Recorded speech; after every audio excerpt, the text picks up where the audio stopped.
Welcome to the Kumar Dev education. मैं अपने channel में आपका स्वागत करता हूँ। ये इसका अध्याय 8 दो कलाकार। आप कलाकार शब्द का प्रयोग पर्याय सुनते हैं कभी भी है, क्या आप बता सकते हैं कलाकार किसे कहते हैं? जी हाँ, ऐसा व्यक्ति जिसका किसी न किसी कला से संबंध हो, जैसे चित्रकार, संगीतकार, मूर्तिकार, साहित्यकार, अभिनेता आदि। लेकिन सवाल उठता है कि यदि कोई व्यक्ति किसी दूसरे व्यक्ति या समाज को नया जीवन दे, उसे सुधार दे, ढंग दे, सुंदर बना दे, तो क्या वह कलाकार नहीं कहलाएगा?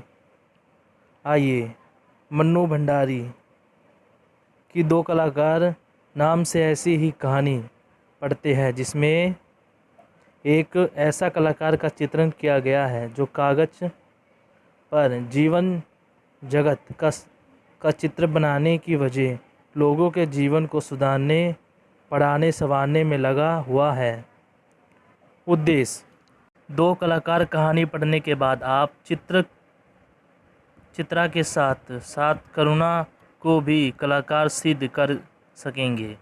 दोनों पात्रों की चरित्रिक विशेषताएं बता सकेंगे, कहानी के घटनाक्रम का उल्लेख कर सकेंगे, कहानी के तत्वों के आधार पर दो कलाकार नामक कहानी की व्यंजना कर सकेंगे, कहानी की भाषा शैली पर टिप्पणी कर सकेंगे, कहानी में आए विधि मुहावरों का उचित प्रयोग सीख सकेंगे, कार्य की दृष्टि से वाक्य भेद की पहचान कर सकेंगे। क्रियाकलाप: कहानी में एक पात्र अरुणा ने एक ओर निरक्षर बच्चों को पढ़ाना और दूसरी ओर बीमार बच्चों को बचाने की कोशिश की। दोनों ही कार्य श्रेष्ठ हैं। यदि आपको इन दोनों में से कोई एक चुनना हो तो किसे चुनेंगे और क्यों? 3 तक दीजिए। मूल पाठ: आइए मूल कहानी को एक बार पढ़ लेते हैं। दो कलाकार। ए रूनी उठ और चादर खींचकर चित्र ने सोती हुई अरुणा को झंझोर कर उठा दिया। अरे ये क्या है? आँख मलते हुए तानिक खिंचाहट भरे स्वर में अरुणा ने पूछा। चित्र उसका हाथ पकड़कर खींचती हुई ये कही और सपने नए बनाए कुछ चित्र के सामने ले जाकर खड़ा करके बोली, देख मेरा चित्र पूरा हो गया। अरे तू इसे देखने के लिए तूने मेरी नींद खराब कर दी, बदतमीज कहीं की। अरे जरा इस चित्र को तो देख, ना पा गई पहला इनाम तो नाम बदल देना। चित्र को चारों ओर से घूमते हुए अरुणा बोली, किधर से देखूं ये तो बता दे। 1000 बार तुझसे कहे कि इसका चित्र बनाया उसका नाम लिख दिया कर, इसे गलतफहमी ना हुआ करे, वरना तू बनाए हाथी और हम समझे उल्लू। फिर तस्वीर पर आंख गठोरते हुए बोली, किस तरह नहीं समझ पा रही हूँ कि 84 लाख योनियों से मैं आखिर ये किस जीव की तस्वीर है? तो आपको ये कहीं कोई जीव नज़र आ रहा है? अरे ज़रा अच्छी तरह देख और समझने की कोशिश कर।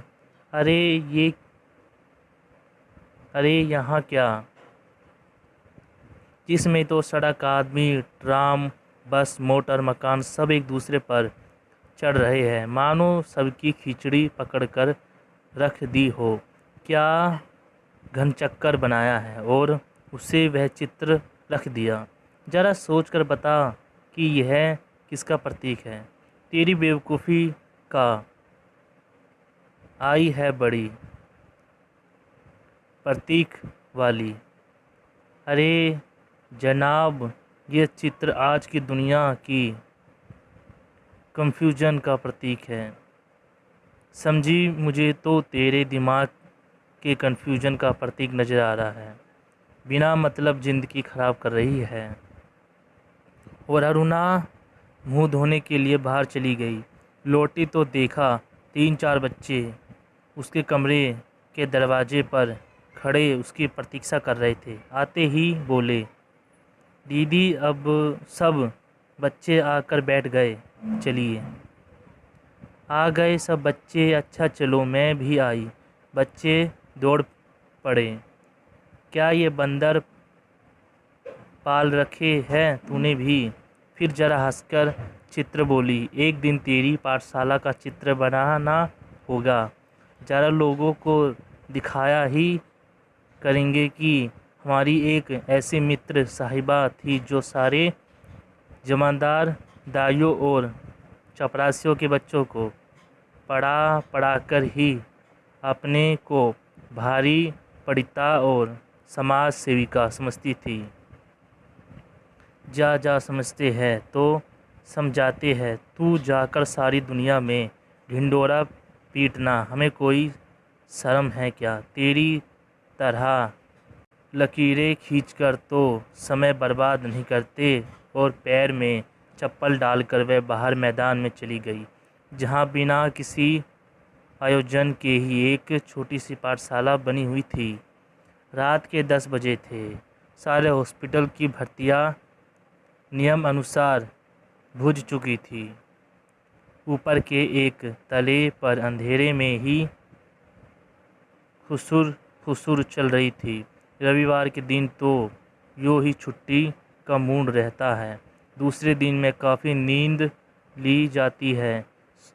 10 बजे लड़कियों को किस तरह भी नींद नहीं आती थी। तभी हॉस्पिटल में फटक में जलती हुई टॉर्च लिए कोई घुसा।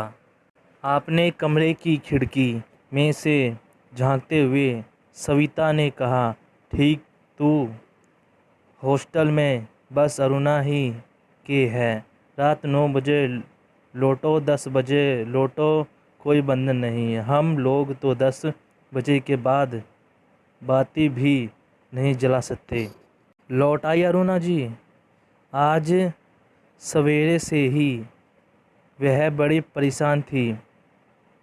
फूलिया दाई का बच्चा बड़ा बीमार था। दोपहर से वह उसी के यहाँ बैठी थी। पता नहीं क्या हुआ बेचारे का। शीला ने ठंडी सांस भरते हुए कहा, तू बड़ी भक्त है अरुणा दी की। उसके जैसे गुण अपना ले तो सारी तेरी भी भक्त हो जाऊंगी। मैं कहती हूँ तुम्हें ये सब करना है तो कहीं और रहे। हॉस्पिटल में रहकर ये जो नवाबी चलाती है सो तो हमसे बर्दाश्त नहीं होती।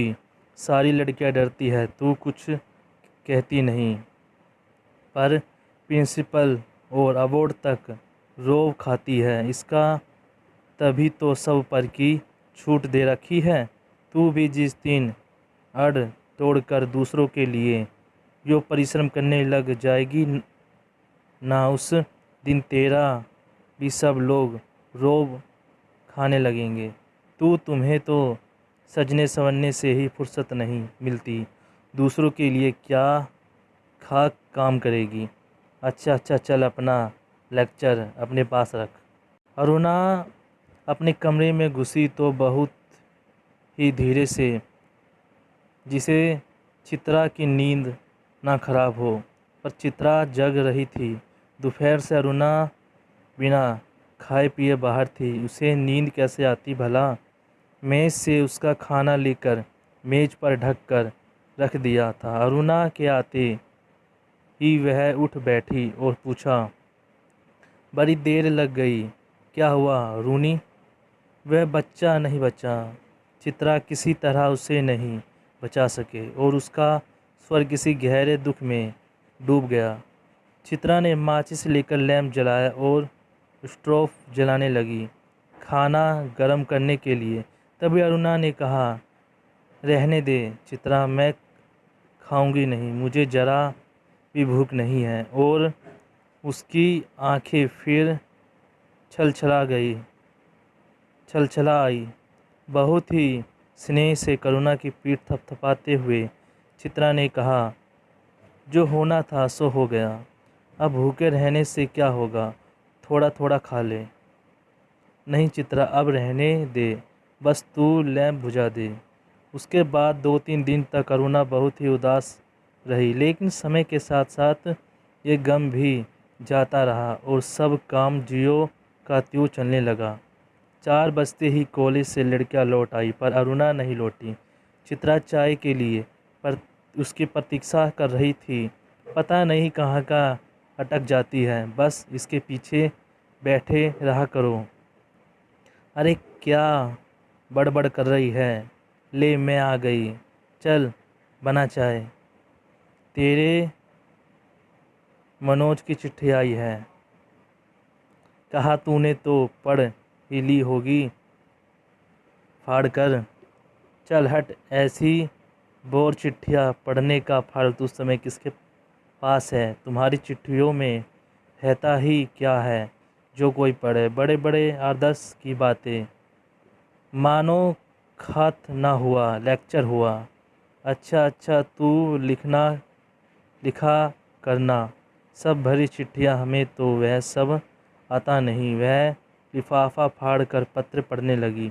जब उसका पत्र समाप्त हो गया तो चित्रा बोली, आज पिताजी का भी पत्र आया है। लिखा है, जैसे ही यहाँ का कोर्स समाप्त हो जाए मैं विदेश जा सकती हूँ। मैं तो जानती थी पिताजी कभी मना नहीं करेंगे। हाँ भाई, धनी पिता की एक औलाद, एक लौती बिटिया ठहरी। तेरी इच्छा कभी टाली जा सकती है? पर सच कहती हूँ, मुझे तो सारी कला इतनी निरर्थक लगती है, जितनी बेमतलब लगती है कि बता नहीं सकती। किस काम की ऐसी कला जो आदमी को आदमी ना रहने दे? तू तो मुझे आदमी नहीं समझती क्यों? तुझे दुनिया से कोई मतलब नहीं, दूसरों से कोई मतलब नहीं।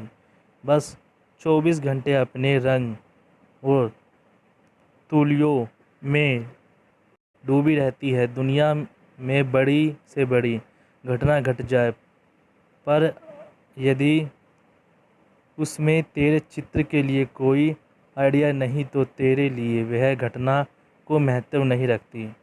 बस हर घड़ी, हर जगह और हर चीज़ से तू अपने चित्रों के लिए मॉडल खोजा करती है। अरे इस लगन को देखकर ही तू गुरु जी कहती है कि वह समय दूर नहीं जब हिंदुस्तान के कोने कोने में तेरी शोहरत गूंज उठेगी। अमता शेरगिल की तरह मेरा भी नाम गूंज उठे।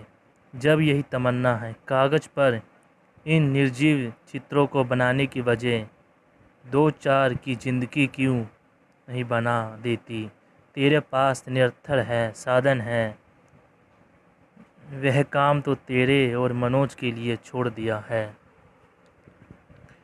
तुम दोनों वह कर लो और फिर जल्दी से सारी दुनिया का कल्याण करने के लिए झंडा लेकर निकल पड़ना। और चित्रा हंस पड़ी, फिर बोली, अच्छा ये बात कि तेरे यह सब करने से क्या हो जाएगा? तूने अपनी अनोखी पाठशाला में 10-20 बच्चे पढ़ा दिए तो क्या निरक्षरता मिट जाएगी? अरे ये बस काम एक के लिए किए नहीं होते। जब तक समाज का सारा ढांचा नहीं बदलता तब तक कुछ होने का नहीं, और ढांचा ही बदल गया तो तेरे मेरे कुछ करने की ज़रूरत नहीं, सब अपने आप ही हो जाएगा। फिर दोनों में कला और जीवन को लेकर लंबी लंबी बहसें होती है। चित्रा अंत में कान पर हाथ रख कर उठ जाती है। अच्छा अच्छा, बंद कर यह लेक्चरबाजी। बोर कहीं की यह पिछले 5 वर्षों से इसी प्रकार चल रहा था। हर 10-20 दिन बाद दोनों में अपने अपने उद्देश्य को लेकर, अपनी अपनी दिनचर्या को लेकर एक गर्मा गर्म बहस हो ही जाती, पर ना वह उसकी बात का लोहा मानती थी, ना वह उसकी बात की कायल होती थी। 3 दिन से मूसलाधार वर्षा हो रही थी। रोज़ अखबारों में बाढ़ की खबरें आती थी। बाढ़ पीड़ितों की दशा बिगड़ती जा रही थी और वर्षा थी कि थमने का नाम ही नहीं लेती थी। अरुणा सारे दिन चंदा इकट्ठा करने में व्यस्त रहती।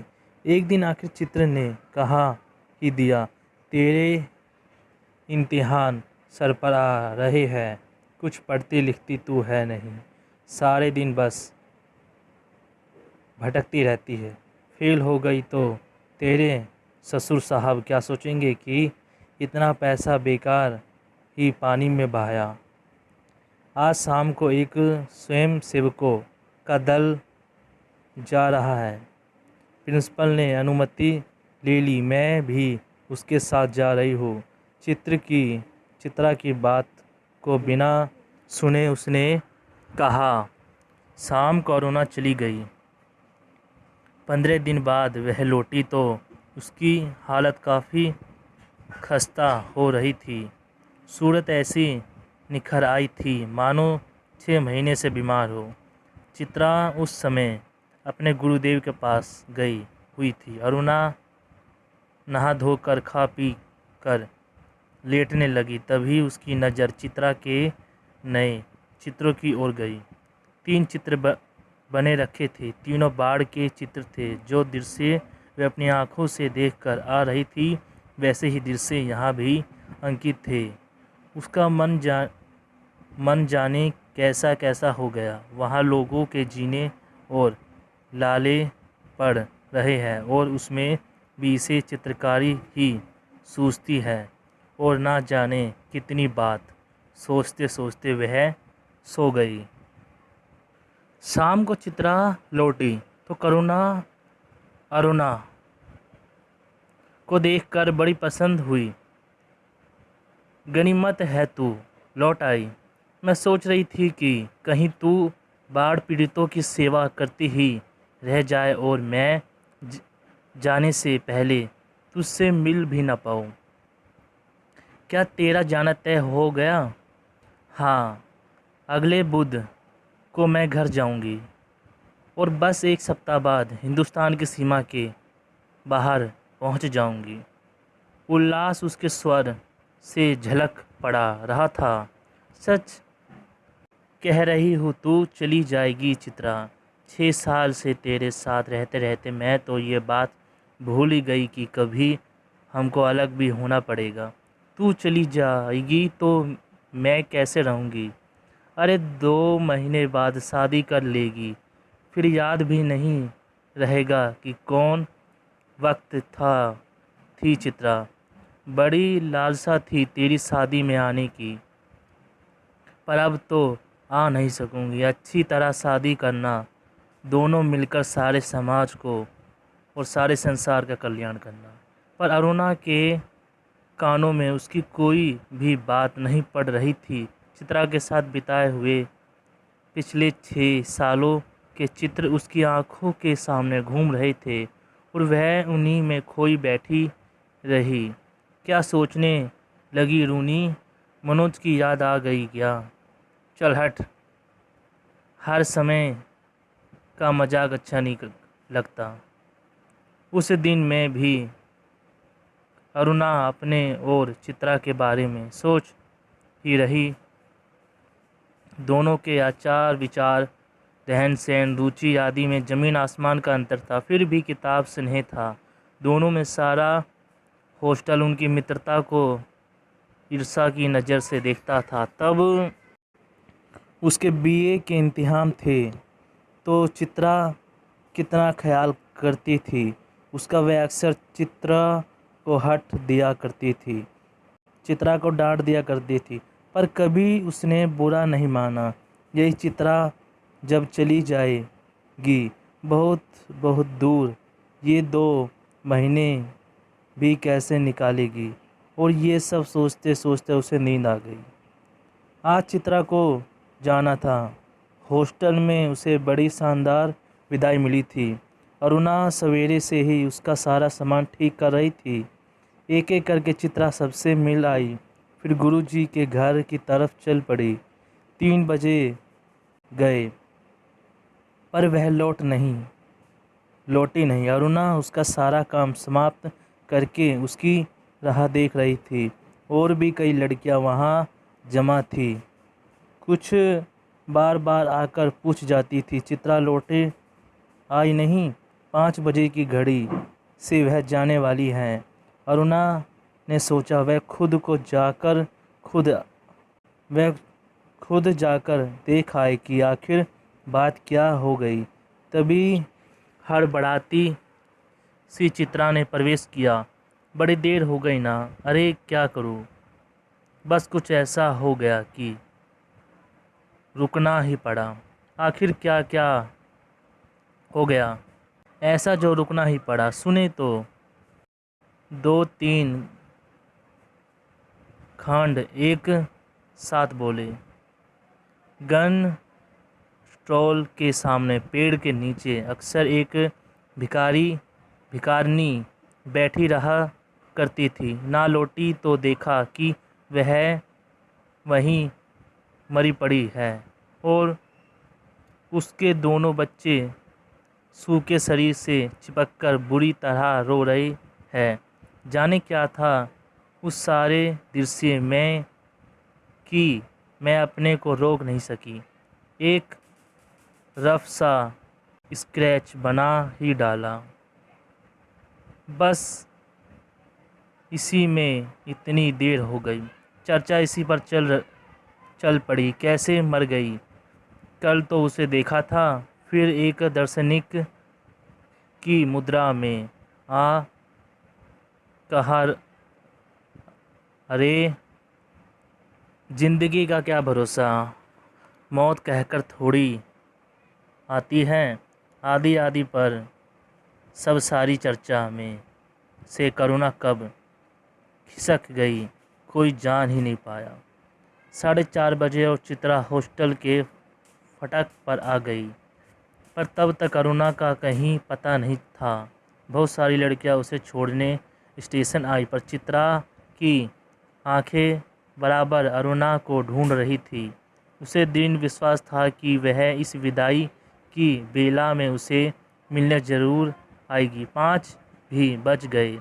रेल चल पड़ी। अनेक रुमानों में हिल हिलाकर चित्रा को विदाई दी, पर उसकी आंखें किसी और को ही ढूंढ रही थी। पर अरुणा आई सो ना आई।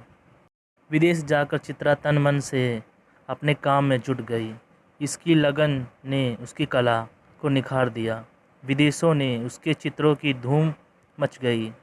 भीखमंगी और 2 अनाथ बच्चों के उस चित्र की प्रशंसा में तो अखबारों में कॉलम भर गए। शहरत के ऊंचे कादर पर बैठ चित्रा जैसे अपना पिछला सब कुछ भूल गई। पहले वर्ष तो अरुणा से पत्र व्यवहार बड़े नियमित रूप से चला, फिर काम होते होते एकदम बंद हो गया। पिछले 1 साल से तो उसे यह भी नहीं मालूम कि वहाँ कहाँ है। कई कल्पनाएं और नए नए विचार उसे नवीन से सजन की प्रेरणा देते और वहाँ उन्हीं में खोई रहती। उसके चित्र की पसंदियाँ होती। अनेक प्रतियोगिताओं में उसका अनाथ शिक्षक वाला चित्र प्रथम पुरस्कार पा चुका था। जाने क्या था उस चित्र में जो देखता वही चकित रह जाता।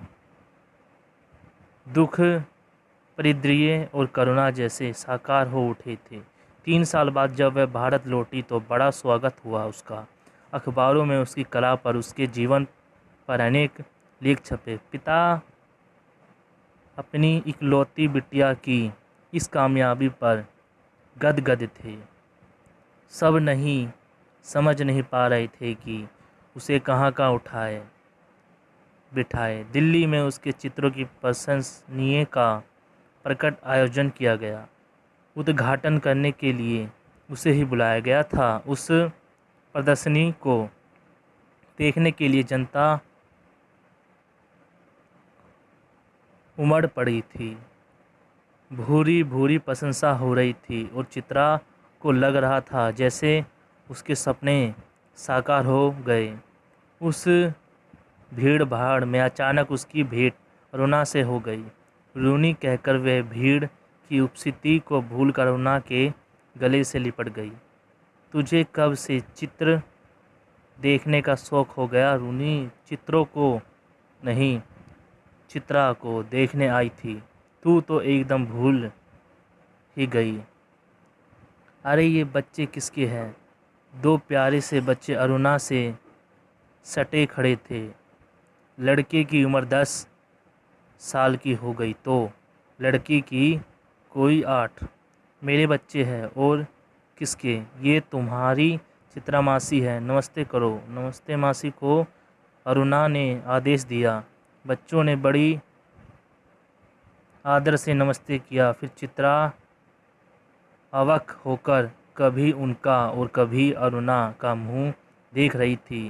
वह सारी बात की तुक नहीं मिला पा रही थी। तभी अरुणा ने टोका, कैसी मासी, प्यार तो कर। और चित्रा ने दोनों के सिर पर हाथ फेरा। प्यार का जरा सा एहसास पाकर लड़की चित्रा की गोदी में जा बैठी चढ़ी। अरुणा ने कहा, तुम्हारी ये मासी बहुत अच्छी तस्वीर बनाती है। ये सारी तस्वीरें इन्हीं की बनाई हुई है। सच आश्चर्य से बच्ची बोल पड़ी। तब तो मासी तुम ज़रूर ड्राइंग में फर्स्ट आती होगी। मैं भी अपनी क्लास में फर्स्ट आती हूँ। तुम मेरे घर पर आओगी तो काफ़ी कॉपी दिखाऊंगी। बच्ची के स्वर में मुकाबले की भावना थी। चित्रा और अरुणा इस बात पर हंस पड़ी। आप हमें सब तस्वीरें दिखाइए। मासी समझा कर बच्चे ने फरमाइश की। चित्रा समझती हुई तस्वीर दिखाने लगी। घूमते घूमते वह उसे भिखारिन वाली तस्वीर के सामने आ पहुँचे। चित्रा ने कहा, यही वह तस्वीर है रूनी, जिसके मुझे इतनी प्रसिद्ध। ये बच्चे रो क्यों रहे हैं? मासी तस्वीर को ध्यान से देखकर बालिका ने कहा, इनकी माँ मर गई।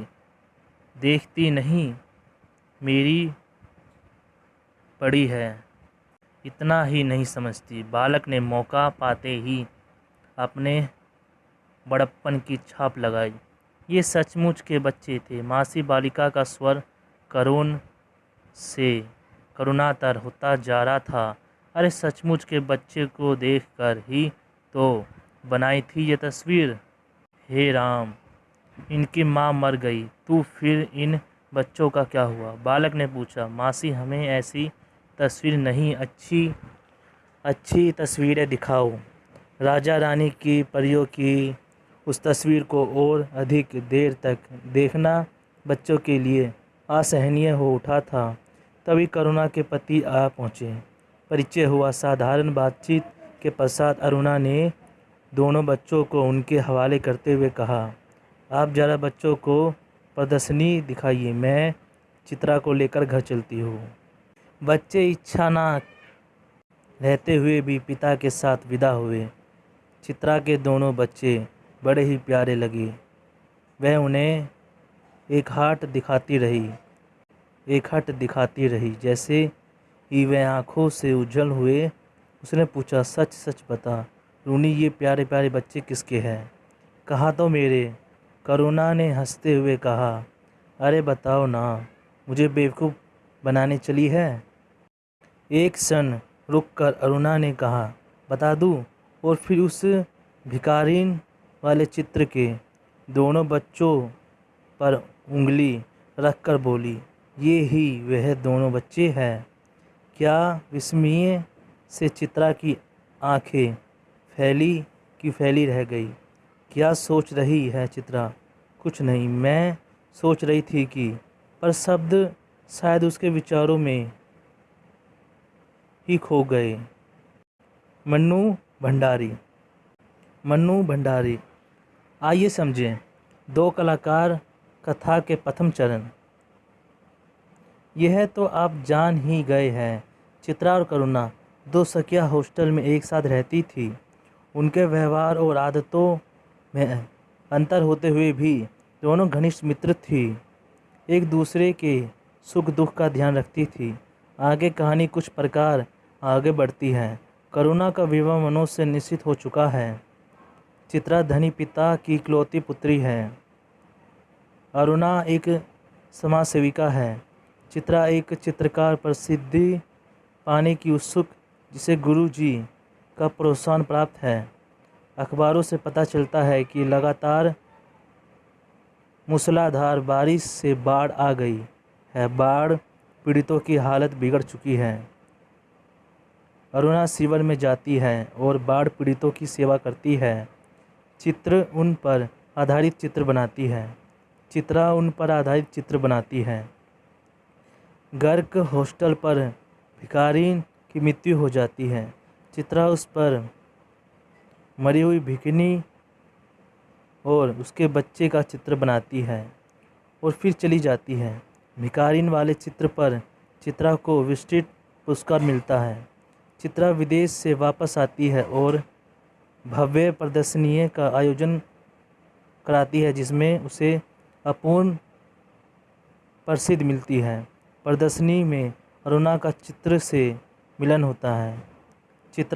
होता है। अरुणा के साथ 2 बच्चे को देख कर चित्रा अवाक रह जाती है। चित्रा को पता चलता है कि अरुणा के साथ आए दोनों बच्चे उसी भिखारिन के हैं जिसका चित्र उसने बनाया था। वे खुद को अरुणा के सामने बहुत छोटा महसूस करती है। मन्नू भंडारी ने कहानी में एक ही प्रसिद्ध को अपनाया है। पहले कुछ स्थितियों को बताया और उसके बाद में एक घटना प्रस्तुत की है। कहानी कैसे पढ़ें? आपने कहीं कहानियाँ पढ़ी होगी। दरअसल जहाँ एक और कहानी मनोरंजन का साधन है, वहाँ दूसरी ओर किसी जीवन मूल्य की तरह संकेत भी करती है। तभी तो दादा दादी अथवा माँ उसको बचपन से ही कहानी सुनाते हैं। कहानी राजा रानी की और काल्पनिक परियों से लेकर पौराणिक, वैज्ञानिक, ऐतिहासिक, सामाजिक आदि किसी भी विषय से जुड़ी हो सकती है। ये जीवन की कई घटनाओं पर आधारित होती है। तभी तो सुप्रसिद्ध कहानीकार प्रेमचंद ने कहा है कि कहानी एक गमला है तो उपमा से पूरा उद्गान। किसी भी कहानी को अच्छी तरह से समझने के लिए हम इसके 6 तत्वों का अध्ययन करते हैं। कथा वस्तु, देश काल अथवा वातावरण, चरित्र चित्रण, कथोपकथन अथवा संवाद, उद्देश्य, भाषा शैली। लेकिन कभी कभी इसमें से कोई एक तत्व नहीं भी होता। आइए पढ़कर देखते हैं कि 2 कलाकार कहानी में यह सभी तत्व किस प्रकार मौजूद है। कथा वस्तु का निर्माण घटनाओं के पात्रों का सहयोग से होता है। वास्तव में लेखन अपने कथक के अनुसार ही कथा वस्तु का उपयोग तैयार करता है। उसी के अनुसार कभी घटनाओं की प्रधानता हो जाती है, कभी चरित्र और कभी वातावरण। इस कहानी में वातावरण की कोई विशेष भूमिका नहीं है, केवल छात्रों के हॉस्टल का परिवेश दिखाया गया है और उसी के इर्द गिर्द रहने वाले लोगों की सेवा से जुटी अरुणा को कलाकार कहा गया है। कहानी के शुरू में छात्रावास में रहने वाली चित्रा और अरुणा की रुचियों, उपहास वृत्ति और प्रगाढ़ मैत्री को संवाद, हरकतों और कार्यों से रेखांकित किया गया है। इस घटना से न केवल अरुणा की सेवा भावना का पता चलता है, बल्कि छात्रावास की छात्रा सविता की ईर्षा और आराम प्रवृत्ति की वृत्ति